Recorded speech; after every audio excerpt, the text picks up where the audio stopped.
ውድ ሀገሬ ልጆች ውድ እህት ወንድሞቼ አሰላሙ አለይኩም ወራህመቱላሂ ወበረካቱ። እንዲሁም ክርስቲያን ወገኖቼ ሰላም ሰላም ብያለሁ። ዛሬ ደግሞ ጥርምጥን ያለች ትንሽ ታሪክ ይዤላችሁ ቀርብ ያለሁ። ወደ ታሪኩ። አንዲት ምስኪን ሉዚ የምትባል ልጅ በአንድ ፓርክ ውስጥ ተቀምጣ የአንድን ሀብታም ሰው ጫማ እያጸዳች ነበር። በዚያው ቅጽበት የሰውየው ልጅ ከጎን ሁና የሚጣፍጥ ሳንዱች እየበላች ነበር። ሉዚ ሆዷ በጣም ተርቦ ስለነበር ሳንዱቹን በምኞት አይን ስትመለከት ሀብታሟ ልጅ አየቻት። ሀብታሟ ልጅም የተወሰነ ሳንዱች ቆርጣ ሰጠቻትና ነገ ወደኛ ቤት መምጣት ትችያለሽ፣ እኔ ይህንን ምግብ በየቀኑ አገኘዋለሁ፣ አብረን እንበላለን አለቻት። ሉዚ በደስታ ፈገግ አለች። ሀብታሟ ልጅ ግን በልቧ ይህ አዝናኝ ጨዋታ ይሆንልኛል አሾፍባታለሁ ብላ አሰበች እንጂ አዝናላት አልነበረም።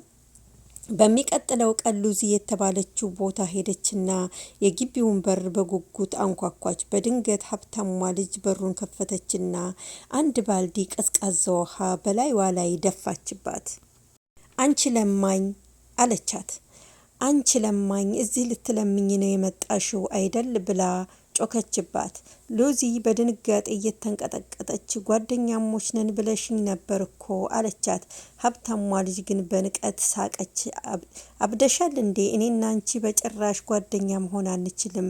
እስቲ ራስሽን ተመልከችው፣ ቆሻሻ ለማኝ ነሽ እኮ፣ ከዚህ ጥፊልኝ ብላ አባረረቻት። ምስኪኗም ልጅ በውሃ ረሳ ከልቧ እያለቀሰች ስትሄድ ሀብታሟ ልጅ ግን ከኋላዋ ሁና ትሳለቅባት ነበር። ታዲያ ይህንን ሁሉ ግፍ አባቷ በመስኮት ሆኖ በጸጥታ ይመለከት ነበር። በሚቀጥለው ቀን በጧት አባቷ ልጁን ነይ ውጭ እንሂድ ብሎ በመኪና ይዟት ያቺ ምስኪን ልጅ ወደምትሰራበት ፓርክ ወስዷት ለሉዚ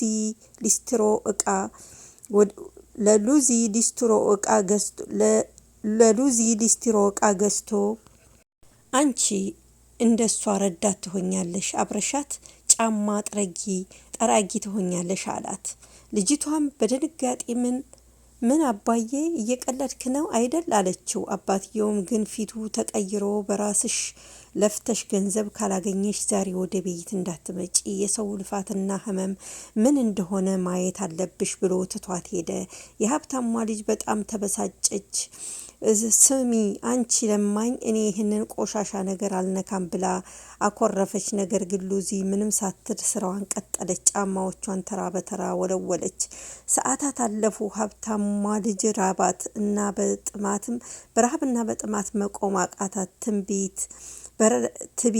ትቢቷ በረደ፣ ኩራቷ ተንኮታኮተ። እውነት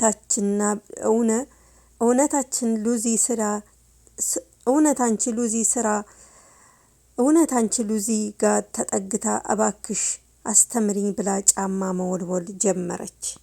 ስራውም ግን አደከማት። ተገርማ ይህ ስራ እኮ በጣም ከባድ ነው፣ አንቺ እንዴት ልትደክሚ አትችይም?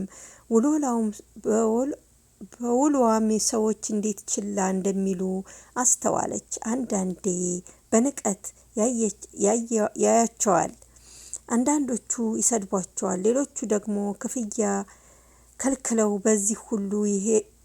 በዚህ ሁሉ የድህነት ህመም ቀመሰችው። ምሽት ላይ አባቷ ሲመለስ ወደሱ እየሮጠች ሄደች። አቀፈችውና ዳድ፣ እዚህ ውጭ ህይወት በጣም ከባድ ነው፣ ለካ እንደዚህ ይከብዳል፣ በጣም አዝናለሁ፣ የሰራሁት እውቀት ይቅርታ አድርግልኝ አለች። ቀጠለችና ዳድ አለችው አባቷን። ሀብታሟ ልጅ ሱዚ በእኛ ጋር ብትኖር ቅር ይልሃል አለችው። አብራን ብትኖር ቅር ይልሃል አባቴ አለችው። ትሆናለች፣ አብረን እንኑር ብላ አባቷን ጠየቀችው። አባትየውም ልጁን እቅፍ አድርጎ አይኖቿን እያየ እንዲህ አላት፣ ልጄ ሆይ ትምህርቱን ስላገኘሽ ደስ ብሎኛል። በሰው ጫማ ውስጥ በሰው ጫማ ውስጥ እስካልቆምሽ ወይም የሰውን ችግር በራስሽ እስካላየሽ ድረስ የሰውን ህመምና ስቃይ መቼም ልትረጂው አትችይም። ሰው መሆን ማለት የሌላውን ህመም እንዲረሳ አድርጎ መታመም ነው አላት አባትየው። የሰውን ችግር ለማወቅ የግድ መራብ የለብህም። በልቦና አስበው። ዛሬ ያለህ ሀብት ነገ ሊጠፋ ይችላል። በሰብአዊነት ግን ለዘላለም ይኖራል። ሰዎችን በንቀት አትመልከት። አንዳንዴ ሰው የራሱን የሆነ ትግል እና የህይወት ታሪክ አለው። ርህራሄ የሚባል ነገር አለ። የሰው ልጅ ደርሰህ አትዝለፍ። የሰው ልጅ ደርሶ አይደለም ድሃ የሚሆነው። ስለዚህ ውድ ሀገሬ ልጆች እንደዚች እንደ ሉዚ ጠንክር ብለው የሚሰሩትን ልጆች መሳቂያና መሳለቂያ ማድረግ የለብንም። የሀብታሟ ልጅ በሉዚ በድሃይቱ እንደዚህ ስትሳለቅባት፣ አባትየው ግን ጉድ ሰራት። ውሏን የሉዚን ስራ ስላየችው አሁን ያኩራቷና ትቢቷ ፈርሶ ለሉዚ ለድሃዋ አዝና ሉዚ አብራት እንድትኖር ፈቀደች። ውድ ሀገሬ ልጆች ስለተከታተላችሁ ከልብ አመሰግናለሁ። አገራችንን ሰላም አላህ ያድርግልን። በያለንበት አላህ ይጠብቀን።